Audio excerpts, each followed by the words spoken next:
అదేంటోనండి. మనం వంటంతా full fast మోడ్‌లో చేసేసి, మనం వాళ్ళ కోసం వెయిట్ చేస్తుంటే మాత్రం వచ్చి అన్నం వేయని మాత్రం అడగరు. మనం ఎప్పుడైతే ఇంకా వంట కాలేదే, లేట్ అయిపోతుందే అన్నట్లు హడావిడిగా చేస్తామో, ఇంత టైం ఉంది గదా! మార్నింగ్ నుంచి ఏం చేస్తున్నావు అనేసని అడుగుతారు. అలాగే జరిగింది మా ఇంట్లో ఈరోజు కూడా. నేనైతే ఆహ్, ఎర్లీగానే అన్నము, పప్పు అండ్ రసం అయితే పెట్టేశాను. సరే ఇంకా కొంతసేపు చూస్తుంటే మా స్వామి అసలు ఎంతకీ ఆకలిగా ఉంది అన్నం వెయ్యి అనేసి అన్నాడు. సరే నేను గమ్మున ఫోన్ అయితే స్క్రోల్ చేస్తూ ఉంటే ఎమ్మీగా ఒక కర్డ్‌తో చేసిన రెసిపీ అయితే కనిపించింది. మన ఇంట్లో కర్డ్ బోలెడంత ఉంది. ఇంకెందుకు ఊరికే వేస్ట్ చేయడం. ఇలా ఒక ప్రయోగం చేసి పెట్టేస్తాం. ఆయన అడిగే లోపల ఒక కర్డ్ రెసిపీ కూడా రెడీ అయిపోతుంది అనేసి అయితే స్టార్ట్ చేశాను. స్టార్ట్ చేసి చేస్తూ ఉన్నాను. అంతలోకే వచ్చి ఇంకా కాలేదా నీకెంత టైం ఉన్నా వంటే కాదు. ఎప్పుడు వంట దగ్గర లేటే చేస్తావు. 4 బర్నర్ స్టవ్ పెట్టుకొని కూడా ఇంత లేట్ చేస్తావేంటి అనేసి అన్నారు. సరే ఒకసారి అయితే విన్నాను.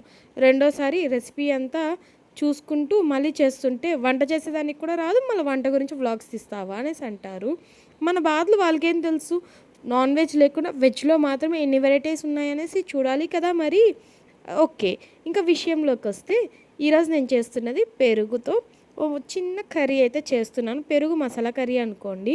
ఏం లేదండి. ఫస్ట్ ఒక చిన్న గుండాయి పెట్టుకొని దాంట్లో అయితే ఆయిల్ వేసుకొని, ఎండుమిరపకాయలు వేసుకొని, కొంచెం వడపప్పు అండ్ ఉద్దిపప్పు వేసుకొని, కొంచెం షాలో ఫ్రై చేసుకొని, కొంచెం అది బ్రౌన్ రాగానే కొంచెం ఆవాలేసుకొని, ఆవాలు చిటపట అనగానే కరివేపాకు వేసుకునేసేయండి. కరివేపాకు వేసుకోగానే పచ్చిమిరపకాయలు అండ్ ఆనియన్స్ వేసుకొని కొంచెం ఫ్రై చేసుకొని, అందులోనే కొంచెం పసుపు, కారం అండ్ ఇంగువ వేసి కొంచెం ఫ్రై చేసుకోవాలి. ఫ్రై చేసుకున్న దాన్నంతా ఎత్తి పెరుగులోకి వేసేసి, పెరుగులో ఆల్రెడీ ఉప్పు వేసుకొని అయితే కలబెట్టుకోవాలి. అంతా మిక్స్ చేసేసి ఉప్పు కరెక్ట్‌గా ఉందా లేదా చూసుకొని అయితే పెట్టేయాలి.